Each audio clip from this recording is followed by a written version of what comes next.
So looking at these boxes here, these are the boxes that I carry in the boat most of the time. 3/8 half, 3/4, 1 ounce. It's a lot of spinnerbaits, a lot of options. So I want to talk to you about my 3 favorite, like must-have spinnerbaits whenever I leave the dock in the fall. You know, there's my 2 favorite times to throw a spinnerbait is in the spring, you know, pre-spawn, around the spawn, post-spawn, you know, that window. Find some dirty water, let me have that, I'll have fun all day.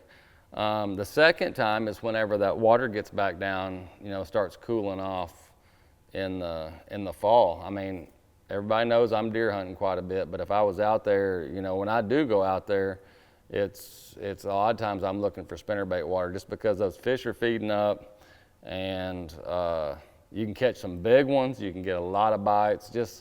They act like they've never seen one before. So, and when I talk about that water temperature, you know, that 60s, even in the 50s, it can be good. So we're going to kind of go through the scenario here. So I'm going to start with the finesse.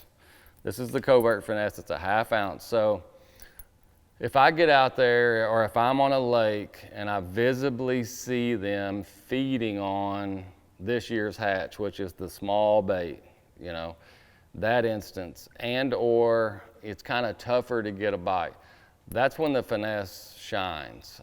Just the smaller blades, the smaller profile, you're kind of, you know, I know everybody always talks about matching the hatch, but it just that going from the regular covert to the finesse, it just seems like they eat it a little bit better in that late fall when the water temperatures, you know, low 70s, high 60s, where it's really not fall yet, it's summer's still lingering, but there's some spinnerbait fish to be caught. And, you know, if you can get some cover in the water, you know, some bushes, shallow docks, grass, lily pads, anything like that that these fish can hold, and get just a little bit of color. And when I say a little bit, just if you can see, you know, 10 inches a foot, that's plenty for the finesse to really shine. But there's been a lot of times, you know, we started throwing this probably back in the 80s, whenever we'd go out and it was just tough to get a bite. And we wanted to throw a spinnerbait because we were throwing around shallow stuff, but we wanted something small. We made one,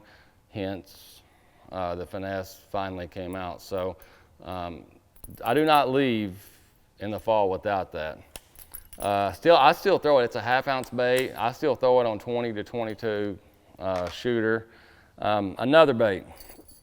You know, I get out there, the water's cooler. I'm kind of imagining scenarios. The water's cooler. It's low 60s, high 50s. There's stuff in the water. They're biting.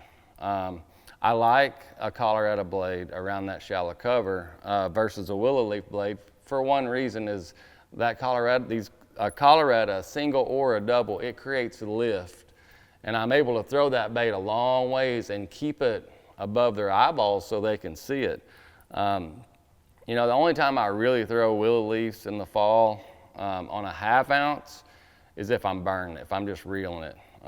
You know, Colorado blades, that's just, for me, it's the shallow cover, that's where it goes. But, you know, just the old true 1/2 ounce covert Colorados, shallow cover, high 60s, high 50s, anywhere in the 60s. You'll know, I mean, they're biting, you see them feeding, busting shad here and there, you get some wind, it'll work. And a lot of times when I go out, I'll have 3 rods laid on the deck. The finesse, the 1/2 ounce, and the next spinnerbait, which is kind of like not the secret, but one of my favorites for catching big ones. And it just depends. You may go into a creek where you see them feeding on small stuff. The next creek, the wind's blowing in, you know, you just feel like they should be biting. That's when the 1/2 ounce comes into play. Now, this dude, you guys have seen this a lot pre-spawn, you know, with the big Colorado. One of the things I have learned for a fact as a professional fisherman is these big fish in the fall, they love gizzard shad. And a lot of times when we go to these lakes, like I won't even fish a lot until I start seeing gizzards, where it be up on the gravel or underneath docks or whatever. And that's where this thing comes in. You will not get as many bites on this as you do on the other two. Not gonna happen. But when that water gets in the 50s, you know, low 60s, and you visibly see gizzard shad, it doesn't matter. I mean, one of my favorite places to throw this is just going down transition gravel, just throwing it out and reeling it in, you know, throwing it on big laydowns that lay down. And one of the things I think that that makes it good is just the big willow leaf. You know, that thing's just back there rolling, flopping, and when they're keyed in on those big gizzards and they see that willow leaf with the big profile, you know, this is a 3/4 ounce bait with the pulse on it, they're gonna eat it. You know, the reason I use 3/4 is where I can throw it a long ways and I can reel it pretty quick. If I had this big blade on a 1/2 ounce, you know, the blade is doing all the work. It's carrying the bait. It's kind of overloading the bait. 3/4 kind of balances that out. I can throw it a long ways. I can reel it pretty fast if I want to. I can slow it down if I want to.